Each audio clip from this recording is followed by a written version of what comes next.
It is the Canadian Thanksgiving weekend here north of the border. So, a very happy Thanksgiving. And in light of that Thanksgiving weekend, our schedules are a little bit different. So, we are recording on a Sunday. We usually record Mondays ahead of the Saginaw Spirit Sault Ste. Marie Greyhounds game today on this Sunday of our recording. So, if something insane happens in that game and it's not on the pod that you're listening to when it gets released on a Tuesday, now you know why. I also just got back from Saginaw about 12 hours before we sat down and recorded this. So, Dan Mahar, as usual, I'm counting on you to carry this podcast. Okay. You do it every week anyway, more so. The pressure's on.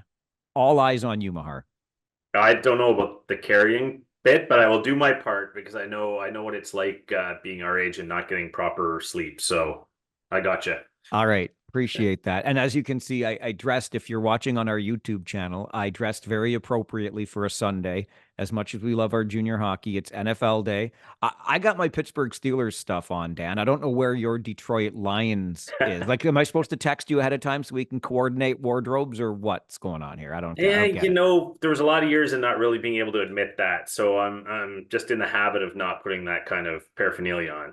I just want it to be known I've been a fan of this Steelers team since the original TB12, okay? The one and the only. That other guy can go fly a kite, but the original TB12. And we had some rough years. It was a pretty rough decade in the 80s. Anyway, since I just got back from a road trip, I just wanted to share a little bit of the tour through the Ontario Hockey League because I don't know what it is. I think maybe it's because it's still so early in this season, but I maybe it's the new commissioner. Nothing against the old commissioner, but there's just an energy. I'm feeling it in every rink I go to. I was through Flint, Sault Ste. Marie, and Saginaw this week, and I hit three of the top media rooms in this league. Okay, Flint served up a delicious pasta dish with a little bread on the side to sop up the sauce afterwards, and the place was packed, absolutely packed with scouts on Wednesday night at the Dort Financial Center. Then off to Sault Ste. Marie you go.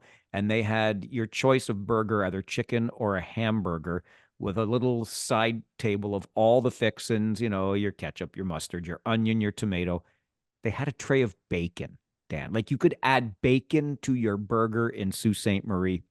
And I also finally, after all of these years, took the time. The Sioux Media Room is famous for the soup ladies. You walk into the room, and these two sweet older ladies, the first thing they want to know is, would you like some soup? Because you're in the Sioux, okay? And it's not the warmest place in Ontario. So you like a nice hot bowl of soup, and they will dish it out and they will serve it directly to your table. So finally, after all these years, I went up and asked, I've been seeing you every year for goodness knows how long. What's your name? So Annie was more than happy to introduce herself and share that she is now in her 33rd year of working the media room from the old Memorial Gardens in Sault Ste. Marie to the new building now, which is almost 20 years old, if you can believe it. Anyway, it was lovely to see Annie. Her usual colleague, unfortunately, has fallen ill and she wasn't able to be there. So all these years, I don't ask. I finally get Annie's name and not her longtime partner in that media room, but just a great opportunity. It speaks to the people that give so much to this game behind the scenes, volunteering for all of those years. And then finally, it was off to Saginaw, and I have to admit this now in Saginaw, on press row, there is a group of ladies that almost always do a little bit of baking. I mean, it's a work night, but they're colleagues. They come in. There's some home baked goods. Last season when I was there were no home baked goods and I've got about as sweet a sweet tooth as ever there's been. So I gave these the hardest time. I'm like, where are my cookies? I want cookies when I come to this press box. And so I got up there yesterday and I was feeling a little guilty. I'm like, I hope you know, like you're lovely people. I was only joking. And they said, oh no, that's fine. We understand. You got used to it after all these years. By the way, there's some cake over here that we just brought in. So to Heidi and to Amy and to Marg, what, like, honestly, you make coming to Saginaw. No, it's fine. Saginaw's a great place to go. One of the top media rooms in the league. Some delicious tacos in the media room, some Mexican meatballs, some rice, some Jets pizza. You got to have the Jets when you're in Michigan. If you know, you know, and a full complement of pies for dessert in the media room. But I knew I was getting cake upstairs in the press box. So I skipped the pie in the media room, had my cake in the press box, and also got to meet Mike. I believe he said the last name was Nectarline, who checked in from Saginaw, big fan of the pod. And even though I was in the midst of my broadcast, I had a few seconds and I didn't want to be too rude. So, Mike, thanks for saying hi in the press box in Saginaw, and thanks for supporting the OHL podcast. That was my life on the road, Dan, for the last 5 days or so. What the hell have you done with your OHL life with the team that you have seasons tickets for in Kitchener away from you all this time?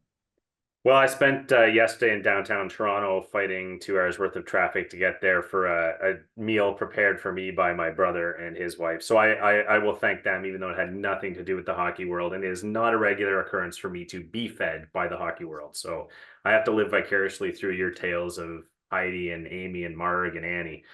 So You're welcome. I'm here for the food and the media tour, right? We're going to give you the media room food tour this year on the OHL podcast. And this was one of the longest trips that we have to do.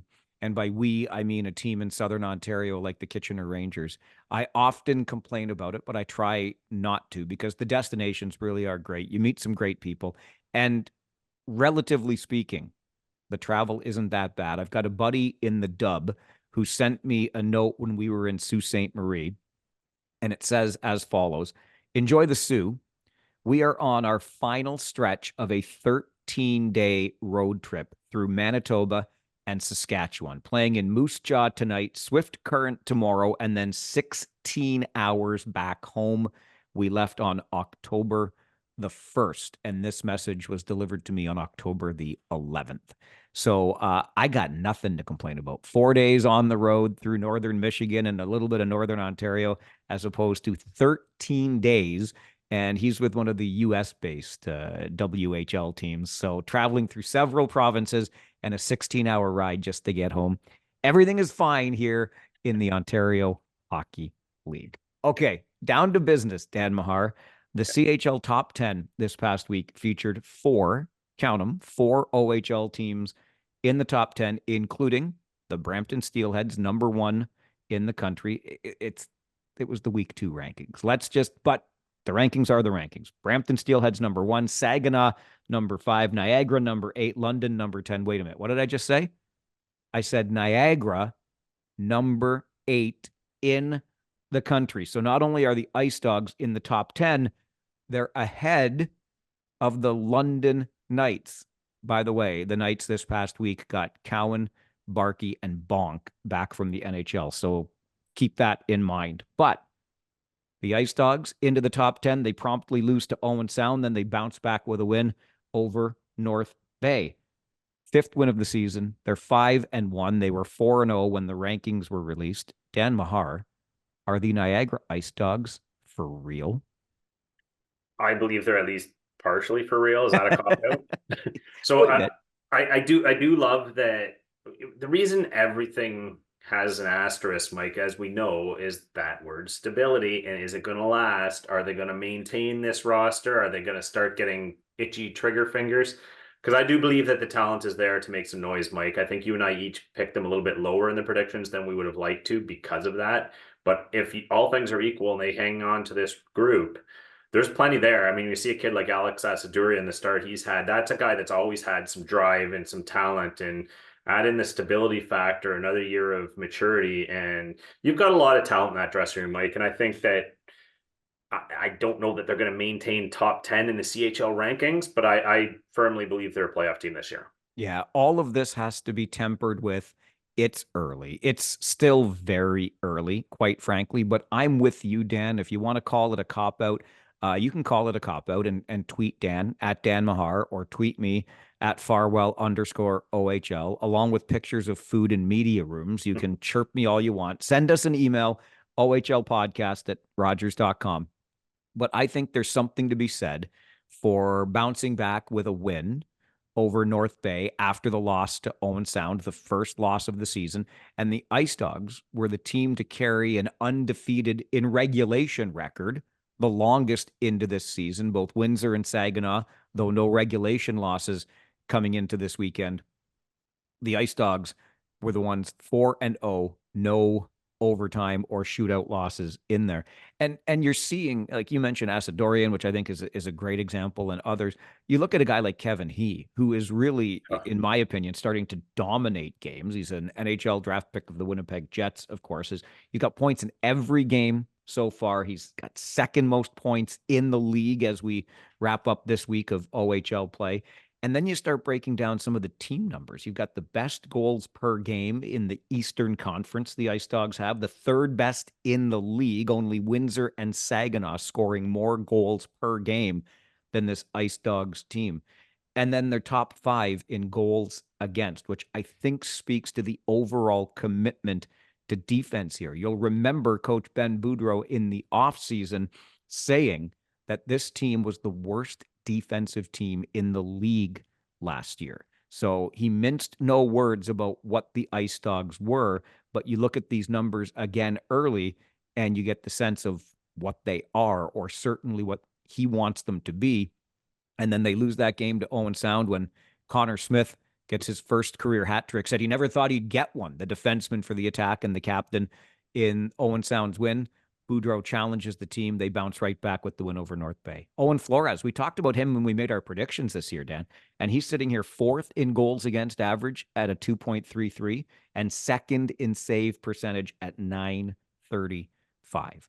So the only caveat I have, along with it's early, is what you alluded to. And even the players have talked about the stability, right? So if management can resist the urge to tinker, because we know it hasn't even been tinkering. It's just been trade after trade after trade, almost treating it like a fantasy team. If management can stay out of the way with what seems to be going very well on the ice, I think the Ice Dogs are tentatively for real. Yeah, you forgot to mention that Owen Flores is also leading the league in fights wins by a goalie. So they got a lot going for them. But yeah, and you know, that Owen Sound game, not to take out anything away from Owen Sound at all, but might have been a tiny bit of that trap game. And I think sometimes when coaches are riding a high like that, they don't mind seeing a little bit of a wake-up call there, because when you steamroll the Brampton Steelheads, you start maybe thinking you can do this to any team, and then you get a team like Owen Sound coming in, you think, this one's going to be easy, right? Well, every team in this league's got some firepower, and we didn't think it was going to be Connor Smith, but it was, and there you go. So sometimes those little reminders are needed along the way, but I think there's a lot of things rolling in the right direction for Niagara so far this year. Excellent call on Owen Flores. Just to show you how much this game has changed, when the suspensions to Flores and Jack Ivankovic were handed out, 2 goalies engaging in the fight, 4-game suspensions. You get a 2-game suspension for being the second fight on the same stoppage, which, I mean, I would have given anything to be at that game, because you got a fight going on and then you've got a goalie fight going on, same stoppage. So that's automatic. But now, of course, the way the game is policed, if you will, you get a 2-game suspension if you're a goalie and you engage in a fight. Long gone are the days of yore in the game of hockey, and particularly the Ontario Hockey League. Okay, on the other side of the spectrum, so you think about it. And the reason I wasn't buying stock in the Ice Dogs preseason, I picked them to miss again, is when somebody shows you who they are, believe them. 3 straight years in the basement. So they're certainly going from the outhouse to the penthouse early in this season, but they were 20th overall in the Ontario Hockey League last year. The Windsor Spitfires were 19th overall in the Ontario Hockey League this year. And at the other end of the spectrum, we're wondering if what they're showing us, Dan, is for real. Is this Spitfires team, which has just suffered its first regulation loss as the Erie Otters came from behind in the third period to beat them, but the Spitfires team, for real? Well, you know, I think they are. I predicted them to come fourth in the conference and had some eye rolls there, but I just love what I saw on paper, and you can never discount when most of a group moves from one year to the next. And I'm not suggesting they had no losses, but relative to the league, they didn't lose a whole lot. They had a learning curve last year. New coach, proven coach, a lot of talent brought into that lineup. They had a great import draft. They had a great CHL draft. So when you start to look at the pieces being in place, you know, there's an awful lot of talent in that lineup that was just waiting to be unlocked. And if, you know, even 2 or 3 of those pieces really blossomed, like we see OHL players do pretty much every year, I figured that team was going to move up several spots, and I'm kind of giving the benefit of the doubt and saying a lot of them are going to do that. So I would say yes, that the Windsor Spitfires are firmly for real. And I'm not saying a Memorial Cup champ this year by any stretch, but I think obviously boosting them from 10th to 4th tells you what I think of them. Yeah, and much like the Ice Dogs in the East, I had the Windsor Spitfires missing in the West. And again, it's early, but I'm feeling a little sheepish in that regard. You may not have been too far off the mark where you had them, Dan. And you talk about the performances they're getting, and they've only since added since the beginning of the season when AJ Spellacy returns. Ilya Protas is now in the lineup. And Windsor is scoring almost 6 goals per game while allowing just over 3. We talked about goaltending, and Joey Costanzo is there. He's won every game for the Windsor Spitfires so far this season. So they definitely look like a formidable foe. They're big, but they've got guys who are big with skill. They'll wear you down. And who knows? As you said, we're not exactly anointing anyone a Western Conference crown or a Memorial Cup championship, but certainly from 10th in the conference last season, they look to be on track for sure to get back to the playoffs, and they are on a very good trajectory in the seasons ahead. At the complete other end of this, we've got real nice surprises in Niagara, a real quick, pardon me, rebuild, if you will, in Windsor. Are the Peterborough Petes, Dan? No, let me rephrase that. Not are they going to, but when will the Peterborough Petes win a game? They are 0 for their first 7, and their next 5 games feature 3 matchups with Oshawa, one with Brantford, pardon me, and one with Kingston. And it's a stacked Eastern Conference. Boy, tough times in the Lift Lock City. I don't think this is going to be a historically bad team, but it is going to be a bad team. And we knew how young they were, right? We knew they had a lot of talent go out the door from their championship season and the year after. So they set themselves up for some growing pains. They sold off last year. They added assets that are all young. What you tend to see with those young teams is that curve, right? So when they start to figure it out, in the second half of the season, they're going to string some wins together. They're going to start to get some rewards from those young kids once they figure out how consistently they have to play in this league to get results and how they can match up against some of the older players when there's a bit of an intimidation factor right now. So I think things are always looking up in Peterborough. There's just going to be some pain there for a year or two, and I think the fans knew that. And I think the ugliest piece of their start, Mike, is just the absolute inability to score goals. And when you get an overager like Chase Lefebvre suspended, that doesn't help because you have very limited pockets within that lineup to find goals. And when you're down a body or two, it makes it even harder. And so what you get, Mike, is that snowball effect you referenced. When you get all these high-powered Eastern Conference teams coming in, you better believe their coach's message to them is, guys, this is 2 points we need to get. Be up on it. Be on your toes. Do not get surprised by a young team that's on the ropes.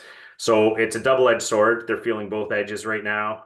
Things are looking up. It's just going to be at least a couple months of pain here. Maybe 3 of the next 5 games against Oshawa will be just what the doctor ordered for the Peterborough Petes. The rivalry, long-standing aside, but are we selling? We're not selling stock in Oshawa, right? But the closest team to Peterborough in the standings is the 9th place Oshawa Generals with just 5 points so far.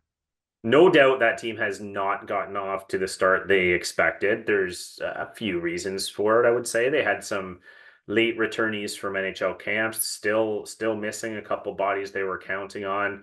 Brought in Colby Barlow. We talked about the stability factor in Niagara. Well, that's true everywhere when you have some new bodies and you're trying to assimilate them and get some chemistry.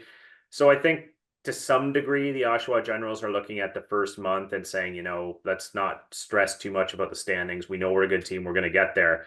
But there are starting to be some concerns, and we referenced this in our predictions, Mike, when you've got, Steve O'Rourke taking over there. Is it, how's that going to look? Is it going to look a lot like Derek Laxdal's regime, or is there going to be growing pains with a new coach that's maybe got some struggles? How's the team going to react? There's a few questions going on there right now, and I think there's a little bit of uneasiness when they see how much trouble they're having right now. Having said that, assuming they get all their bodies back and Dylan Rubrick comes back from the AHL where he's currently playing 4th line minutes. Once you have those bodies, I think they're just too good to fail. What's that movie, Too Big to Fail? I think they're too good to fail. Let's stay in the Eastern Conference, Dan, because it was the Eastern Conference that delivered us probably the biggest piece of news this past week, and that is with the deal that the North Bay Battalion swung with the Barrie Colts. Dalyn Wakely goes to Barrie for Shamar Moses, a fourth rounder, and a fifth rounder. Now, let me just give a little bit of the overview here. Wakely, as you probably know, a sixth rounder to the Edmonton Oilers. He had been with the Bakersfield Condors in the American League, returned to the O, and North Bay promptly deals him to the Barrie Colts. In a season that has featured the likes of Colby Barlow and Quentin Musty saying to their teams, I want out, trade me somewhere else, and Musty is still waiting for that. Boy, do I like the attitude that Dalyn Wakely has had here in coming to Barrie, whether it's lip service or not. He is saying all the right things. I'm over the moon. I'm super pumped. I could not have picked a better group to be joining based on the battles that we had against these Colts players in years past. All of the right things. And oh, yeah, by the way, 39 goals and 65 assists for 104 points last season. Wakely joins a Colts lineup that I guess, Dan, is still saying, hey, don't count us out of that mix in the East with Oshawa, who you just talked about, Brampton, the wagon that they are, the Brantford Bulldogs, Barrie very much in this. But how do you break down the Wakely for Moses and two picks deal? I really think it's one of those deals that's great for both teams. And I think this is the type of deal we expected North Bay to make, to kind of bite the bullet and move some bodies. And they had an abundance of quality overage players. So they probably made that assessment early and said, well, we've got a bird in the hand right now with three players in the lineup who are all contributing. If we're gifted Dalyn Wakely back at some point, they'd probably already gauge the market to say, what's the market for a 104-point player of that caliber. So they knew they were going to return quality there. And Shamar Moses is terrific quality, a 2023 first rounder, a couple picks as well. That's great value for an overager in a year and in a market where there isn't much room for overagers. So on the Barrie side, I love it as well. I mean, it's tough moving out a piece like Moses. You sometimes live to regret that. But when I look at that Barrie lineup, I see the D-core is terrific. The D-core can move the puck. They can play any way you want to play. So I think that's a real strength for that team. Could use a boost up front, and what better boost is there than a guy like Dalyn Wakely, who's familiar with the conference and can put up triple-digit points. So, I mean, from the here and now, I love it for both teams, to be honest. So, it's trading some future for some right now, and we see that a lot in this league. And so, I got to say, I don't mind it for either team. Yeah, Moses can play this and maybe even three more seasons with North Bay, certainly signaling that he could be a part of a rebuilding team up there in the gateway to the north. And you mentioned the market for overagers, Dan, because that's interesting and it'll factor into the conversation we're about to have. It's not as easy as you might think to make a move. And in this case, the Barrie Colts, so North Bay clears up its overage situation by moving out Wakely, but the Colts obviously wanted to add an impact OA like they have, but now they've got themselves a situation where they're going to have to make a decision on an OA because Wakely joins Bo Jelsma, who I would say, once he's healthy and back in the lineup, is going to be a member of the Barrie Colts. Ty York and Zach Weigel are still there. So at some point, and I suspect it happens in the not too distant future, Marty Williamson is going to have to make a decision in Barrie as to which overager is going to be released. We saw that happen in Owen Sound this past week, where 12th rounder Teos Jordan bid farewell and is now skating and practicing with a tier 2 team. But Teos Jordan, the odd man out as an OA in Owen Sound. And of course, the team that you and I are closest to, Dan, created some waves when they said farewell to a fan favorite in Antonino Pugliese and set up their overage situation with goaltender Jackson Parsons, forwards Trent Swick and Adrian Misiljevic. But Pugliese, who, as I mentioned, was a fan favorite, out in Kitchener. These are not easy decisions, and I know a lot of people around Kitchener, certainly from the fans' perspective, were saying, hey, hang on a second here. We loved the way this kid they call Pug played. Why would you choose to get rid of him? How do you feel about it? I think the OA situation is completely unique, and this is what fans need to understand: is when you're moving out an overage player, by and large, in about 95% of the cases, these are impact players in your lineup. It's rare that you have an overage player that's just kind of peripheral player. If it is, it's an easy enough decision to say, well, yeah, we're going to cut bait with this guy. He's not really playing that big a role. For the most part, these are guys that have worked their way up over the years and become fairly central pieces in your lineup. So no matter who you cut, and you reference Barrie's choice, probably between York and Weigel, both players that contribute, one of them has to go compared to an 104-point player. So in Kitchener's case, I'm sure it was agonizing for Mike McKenzie to make this decision, probably in consultation with his coaching staff. And I think obviously what it came down to was the skill factor. You have Jackson Parsons and nets going nowhere. Trent Swick obviously is the premier one on the forward ranks. He's probably going to be your best forward this year. So you're probably deciding between Adrian Misljevic and Antonino Pugliese, and both quality players for different reasons. Misljevic brings a little more speed and offense to the game, and Pugliese brings the other components, the grit, the determination, a little bit of penalty killing, shot blocking, all in kind of mentality. And those are both very valuable in a lineup. So I mean, you're kind of picking your poison a bit aren't you? But I think at the end of the day, the GM, when in doubt, go with skill. Who's going to give you the most production? Yeah, and I think that's the real difficult part of this, because you sum it up well, Dan. And one of the things you touched on there, the general manager, Mike McKenzie, or any general manager in consultation with the coaching staff who see these guys every day up close in practice, away from the ice, etc., who is behaving in a way that fits our culture. And I'm not saying that Antonino Pugliese did not. I suspect that he very much did.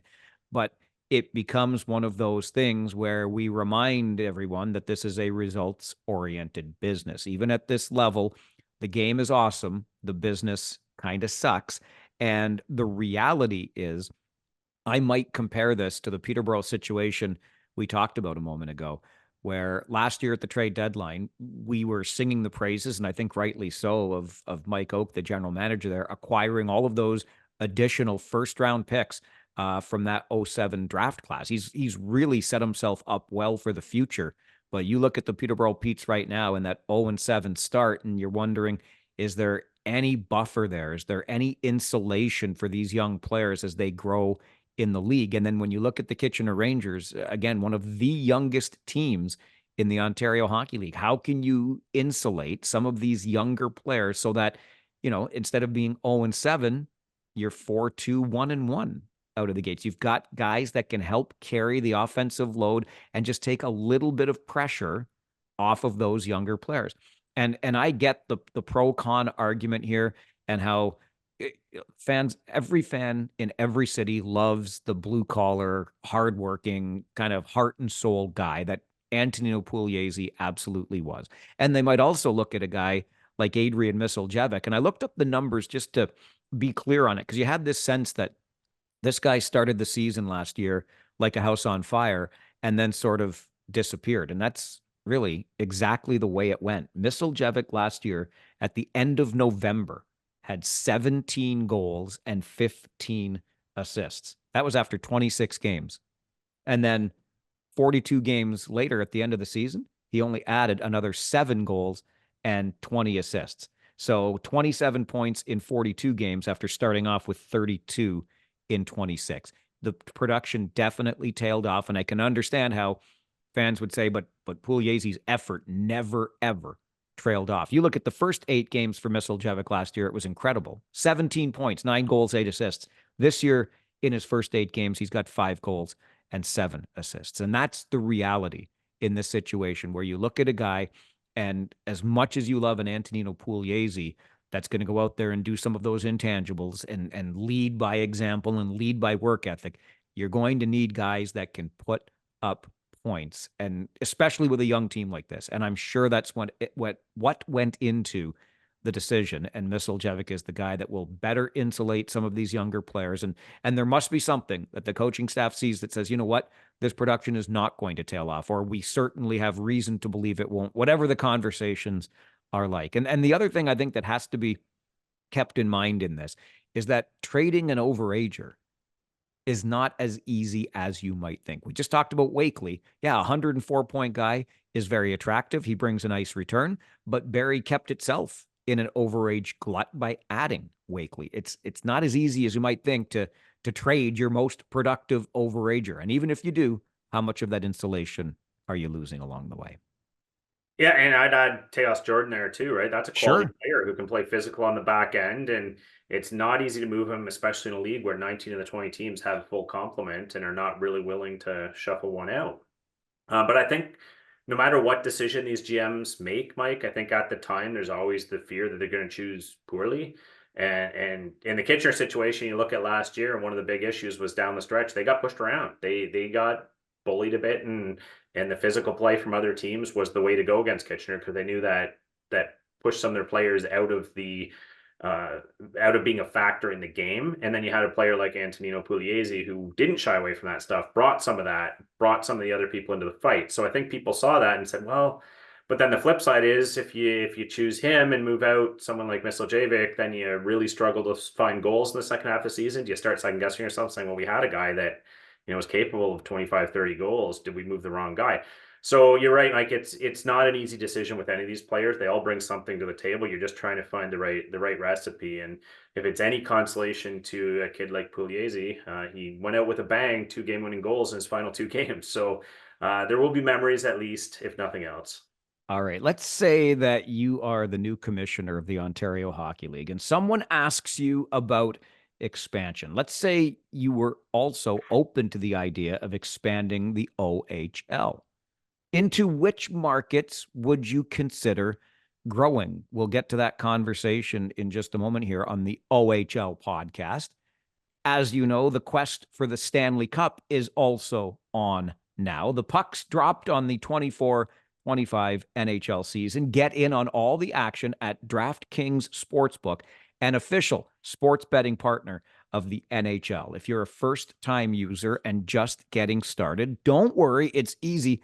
And you can start with something simple like picking your favorite team to win. Just go to the DraftKings Sportsbook app, select your team, and place your first bet. Now, I'm a Leafs fan, but because I'm a Leafs fan and they don't often or always make the playoffs, I've always had a playoff team too. So I fell into kind of having my secondary team, the Colorado Avalanche. They're home to the Islanders this week. Looking at the odds, the Avalanche are a minus 170 on the money line or a plus 150 at minus 1.5 goals. Remember, these lines and odds are subject to change, but it's just that easy to find your favorite team and click on the wager you want to make.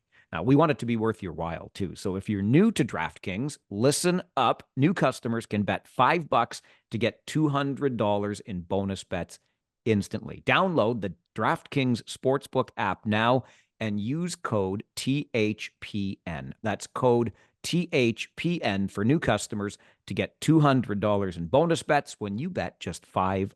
Only on DraftKings. The crown is yours. The new commissioner of the Ontario Hockey League, Bryan Crawford, is in the midst, as we've talked about, of his tour around the league. He wants to get to every market before Christmas. Dan, he's been on this podcast. He talked about when I asked him the strength of the Ontario Hockey League. He said it's the communities that they operate in. And I think I was able to share some of that at the beginning of this episode. The markets I get to visit, the people I get to see who are there consistently doing some of that behind the scenes work you just never see. I would agree with the commissioner that the communities are very strong. So I asked him, well, is there room then for expansion into more communities? And without hesitation, his answer, and I quote, was yes, absolutely. So if indeed, Dan Mahar, there is absolutely room for growth into more Ontario Hockey League communities, if you are the commissioner, are there certain areas you might be looking at and saying, I could see us working there or there? We all have our biases, I think, in Ontario. I think there's still a lot of potential in a few communities, and we've mentioned some of them. We've talked about Chatham, we've talked about Cornwall. I have an extremely soft spot for Belleville. I think it belongs there, and they, of course, have had the AHL team. So there's issues to work out in any market, but I think there's three viable ones right there. And I think you teased earlier, Mike, Thunder Bay. Do we go north? Do we go further into the reaches of Ontario and make them feel part of this league as well? Because these are all hockey communities. They all have great hockey histories. They'd all make a good addition to this league, but there's a lot of hiccups to get over. I think for you talked about the community. There's everything around the building. There's everything around the billet structure. There's just infinite number of things you have to have in place to make it go. But I certainly look at the landscape and see at least a couple viable options. Okay, so two things. And I'm going to get to a billet story that Dan just made me think of in just a moment. But I promise you, when Dan and I decide on the content for these episodes of the OHL podcast, it's just here are some vague ideas. Bring what you want to bring to the table, and then we'll feast on it. And it's almost like we're of one mind with the markets you just mentioned, which maybe means these are the markets that the league should expand to. When you mentioned billets, though, let me share this story because I just loved it when I just heard it this weekend. It's one of my favorite parts about being on the road. You just get into all kinds of conversations in between games because you got some time to kill. And the story was shared about a new market in the league, and they were out, soliciting for billet families. So the GM or one of the coaches, it was one of the assistant coaches, was at the family's house having the conversation with the parents about, or the prospective billet parents about what this is all like. And as the conversation was going on, he could see the father, the husband in the relationship, kind of, thinking about this hard. And it says, okay, like let's get right down to it. What's the cost? And so they said, okay, well, this is how much money is involved in this. And you could see the wheels turning, and he's like, yeah, you know what? I think we can afford that. He and his wife, right? The family.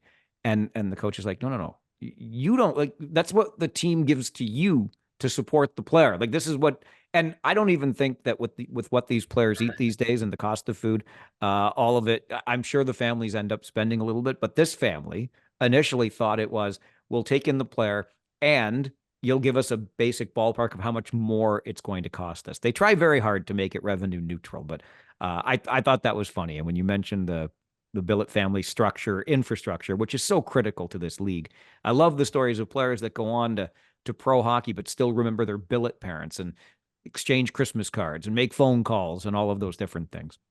So to the markets that you mentioned, Dan, I've added a fourth because I thought if you're going to do it, like, let's just go from 20 to 24 teams, which would be aggressive, but I'm pretty sure the last expansion took us from 16 to 20, didn't it? So anyway, I'm with you on Cornwall because I just want the Royals to come back. I want it so bad. I'm with you on Chatham, and it's a market in the Chatham-Kent area of Southern Ontario, and I know Northern Ontario. Like, go ahead, I get it, and we'll talk more about that in a minute. But when you're looking at markets and where the population is, it's kind of along that border here in Southern Ontario.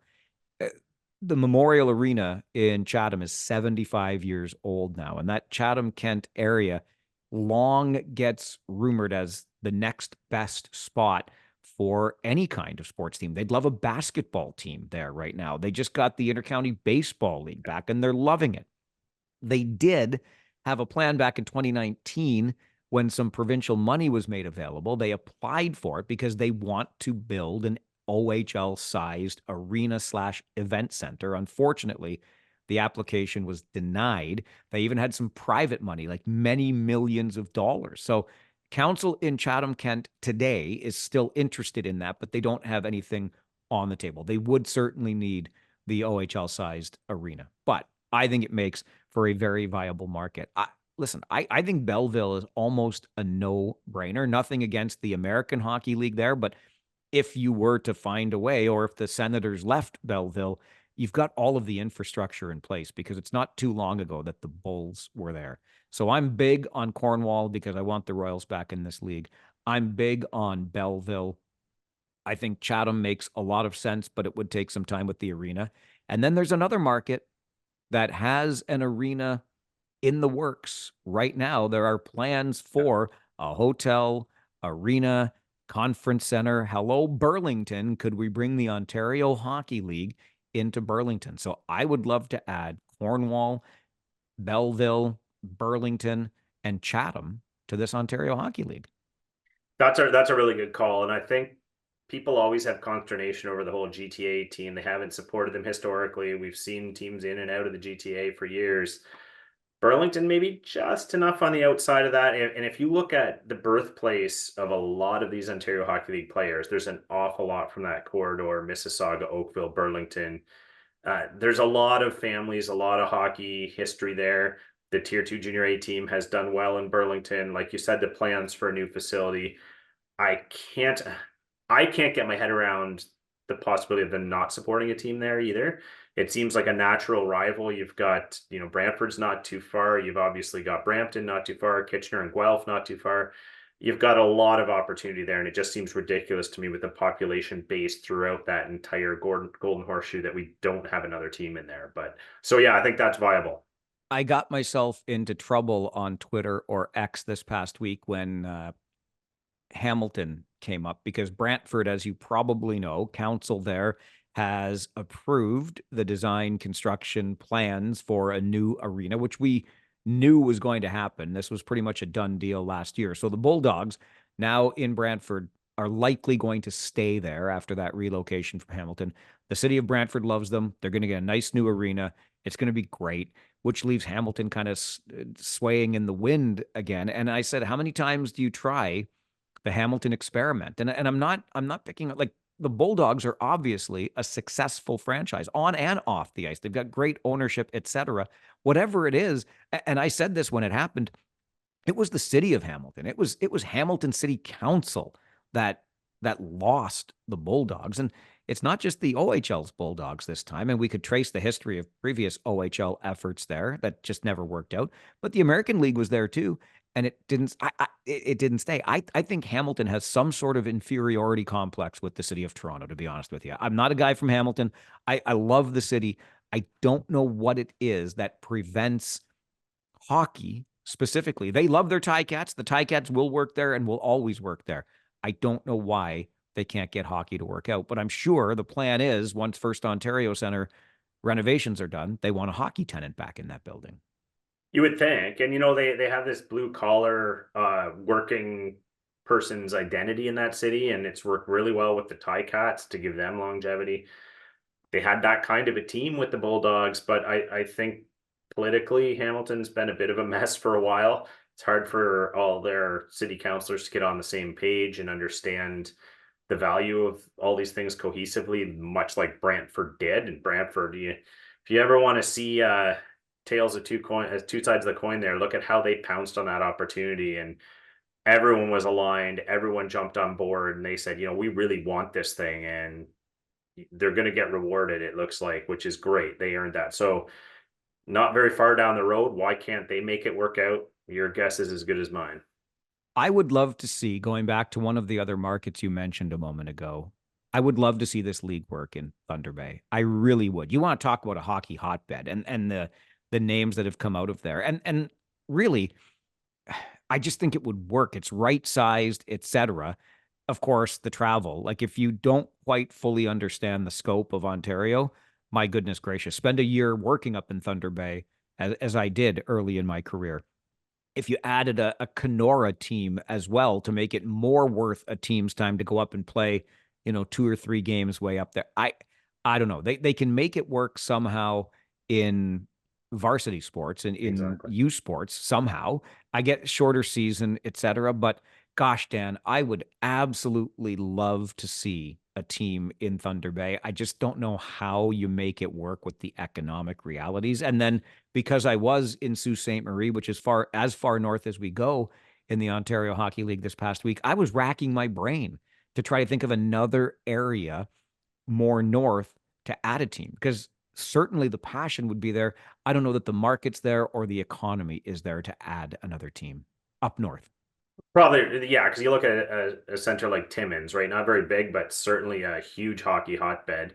And the economics are the tough part, right? To get the right size arena, the right size accommodations around it. It's a different game now than it was in 1985, where you didn't need as much. So yeah, it's a bit of a stretch to think of that. But I know the travel's not quite the same, but I always look at the market like Owen Sound and think of this relatively small community that's able to support that team in droves, and they really pull from a bigger drawing area. And I have to feel you're going to get some of that in the Thunder Bay area if you had a team there, you're going to get a draw. And you referenced Lakehead University, and able to make it work to some extent in U sports. So I have to believe there's a model where they could make it work. It just hinges so much on the sheer drive and determination of the community and the people there, and that's tough for people putting the dollars up to totally hedge on. So it might be a bit of a long shot. Yeah, and you have to wonder because if the Mendoza line is 3,000 to 3,500 fans a game to make a team work, how many fans would you need to have per game in Thunder Bay, given the additional costs that you would have as a team? There is no, you're flying everywhere. I can't imagine, like, you're not going to get on the bus for days, although I guess they do it in the dub, as my buddy shared with me, and I shared with you earlier in this episode. But I, I would love it. I think it'd be fantastic if we could find a way to uh, increase the footprint in the north. I just don't know that the economics work for the franchise owners of those new northern teams. So we'll see. I'm certainly open to it. I would love to see it for those communities because I think they would make fantastic junior hockey markets, but I don't know that somebody's got the deep enough pockets. So we agreed on three of our markets, Dan. Cornwall, Belleville, Chatham. We were thinking the same thing. I threw Burlington in there. And I went one step further. I realigned the divisions. So we've got four divisions of six teams each, right? With Cornwall, Belleville, Burlington, and Chatham a part of it. Are you willing to put up with this and Oh, hear my sure, vision? Yeah. sure, yeah. Okay. My vision of a realigned and expanded Ontario Hockey League. Uh, I'll share with you in just a moment here on the OHL podcast. You know, when you've got tickets to the big game and your excitement builds all day long, finally you're walking into the arena and you hear the sound from inside starting to get louder. You smell the food from the concessions, you feel the cold from the ice. And then there's that first big body check that thunders the boards, and you know you are in the exact place you need to be. Let Game Time get you there. Game Time puts you first with deals on tickets to all events, from sports to concerts and theater. Even last minute won't leave you in last place with a guaranteed lowest price, or they'll credit you 110% of the difference. Plus, with the new feature, Game Time Picks, you'll get access to incredible deals on the best seats without searching through thousands of tickets. That's because Game Time Picks sorts through the fluff for you and only delivers what you're looking for. Game Time is so user friendly that even I have an easy time using it. And the super deals are exactly like they sound, with prices that are almost too good to be true. Check out a view from your seat before you buy, take advantage of event cancellation protection, and don't settle for anything less than all-in pricing with no surprise fees at checkout. Take the guesswork out of buying tickets with Game Time Picks. Download the Game Time app, create an account, and use code THPN for $20 off your first purchase. Terms apply. Again, create an account and redeem code THPN for $20 off. Download Game Time today. What time is it? Game time. Dan, I have realigned the Ontario Hockey League. I admit it's somewhat imperfect, but I'm halfway to awesomeness. Okay? The East and the West, I think, line up really well if we add Cornwall, Belleville, Burlington, and Chatham to the league. My South and North might need a little work. Tell me what you think of this. So, with those four markets added, an Eastern division could look like this: Ottawa, Cornwall, Kingston, Belleville, Peterborough, Oshawa. Come on. Ready made. Right? That's Yeah, perfect. yeah, Okay. I yeah. think the West is almost ready made as well. Flint, Saginaw, Windsor, Sarnia, Chatham, London. Perfect. Right? So the East Perfect. gets Cornwall and Belleville added, and then the four existing teams: Ottawa, Kingston, Peterborough, Oshawa. The West gets Chatham added to it and makes a nice little corridor there from London and wrapping around to Saginaw and Flint.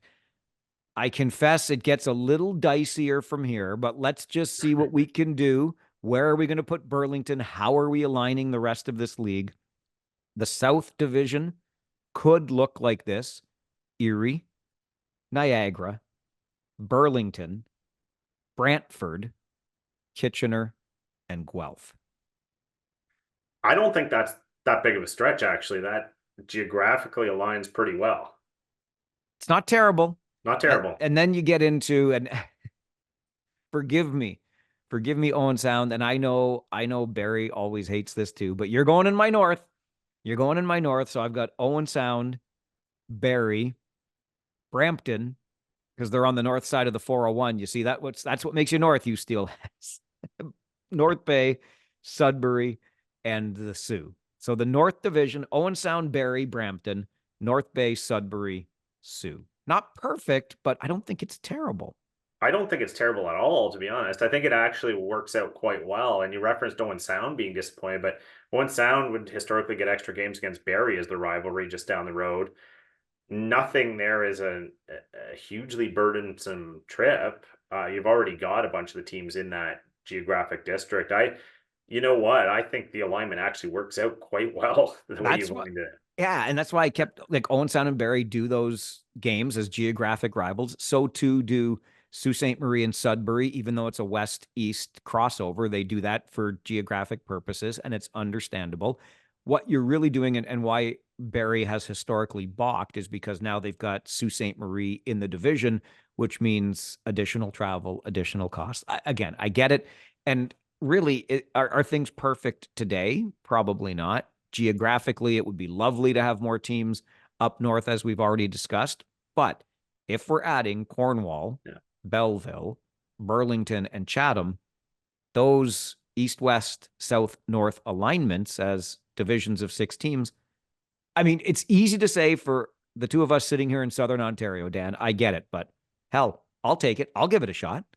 Well, if you think about it, the reason the alignment's a little wonky as it is right now is just because there's some newer teams, some relocated teams, and they kind of got pushed down the priority list to win the geographic battle because of there wasn't enough room in the conferences. It was 10 and 10.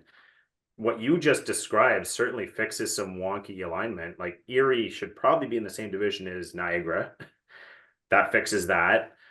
Brantford is just down the road from Kitchener. Guelph, Burlington, presumably is a new franchise. Niagara, that fixes that as well. Instead of having, Niagara and Brantford as outposts in the east, there's some wonky alignment right now that hasn't been able to be fixed just because of the sheer numbers, having to have 10 and 10. But this would fix it. You're keeping Peterborough, Oshawa in the same division and the historical rival. You've got Erie, Niagara in the same division, and they do geographic rival as it is. You've got Sudbury, Sault Ste. Marie, and Owen Sound, Barrie, who use geography for rivalry as it is in another division, and you keep Kitchener, Guelph together in that South division as well.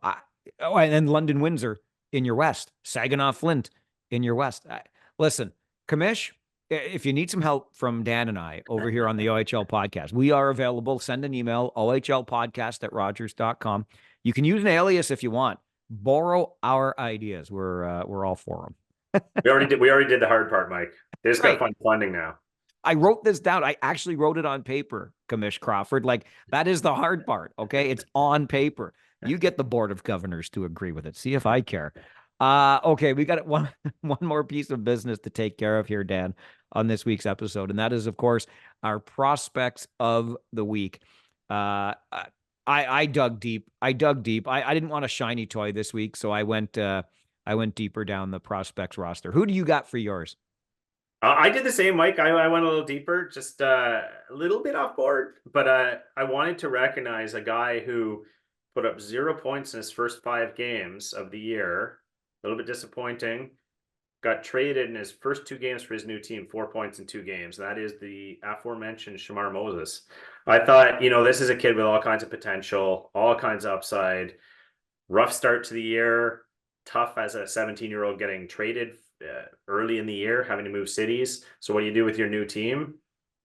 Put up 4 points in your first 2 games. So I think it's obviously unlocking a door for that kid. I think he's going to have a big year. Particularly next year is going to be, I think, a huge year. But in his draft year, this gives him the opportunity he needs. So my guy for this week is Shamar Moses. Mike, who you got? I love when a change of scenery does that for a player. An excellent choice. In a similar vein, not 0 points in his first 5 games, but the points he's picked up in his past 3 games are more than half of the points he's accumulated all season. I stayed away from the shiny toys, as I said, and I went over to Brantford and took a look at your boy, Jake O'Brien. I know you were high on this guy a season ago, Dan, as a rookie, and understandably so.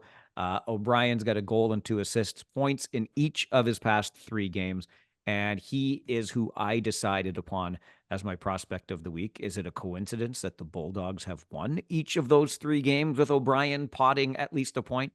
I don't know, but he's getting some consistent looks when you look at the shots on goal that he's getting game over game. I'd like to see the face-off percentages go up a little bit, but points in 3 consecutive games and 3 consecutive wins for the Brantford Bulldogs, and Jake O'Brien is my prospect of the week. It's a great call, and I will guarantee you right now that at some point this season he will also be my prospect of the week, because I think he's I would say a borderline shiny toy. I think his rating is going to climb in the central scouting ratings for the NHL, and I don't think he's going to wait terribly long to hear his name called at the draft. But great choice. So what's that? You guaranteed that Niagara's holding on to first place in the East? Is that what you just said? I'm not sure that's what I said, but if I did, I'm going to have to stand by it. It's been a fun start to the season. Hey, those Ice Dogs appear to be real enough so far. So too the Windsor Spitfires. And hang in there, Peterborough. The Petes will get you a win at some point, we assume. That guy over there is Dan Mahar. Find him on Twitter at his name, Dan Mahar. I'm Mike Farwell at Farwell_OHL. Send us an email anytime, ohlpodcast@rogers.com. You think you can do better with new markets to expand to and how the divisions would realign? We're all ears. Don't worry, Commish. You can use an alias. We'll talk to you next week on the OHL podcast.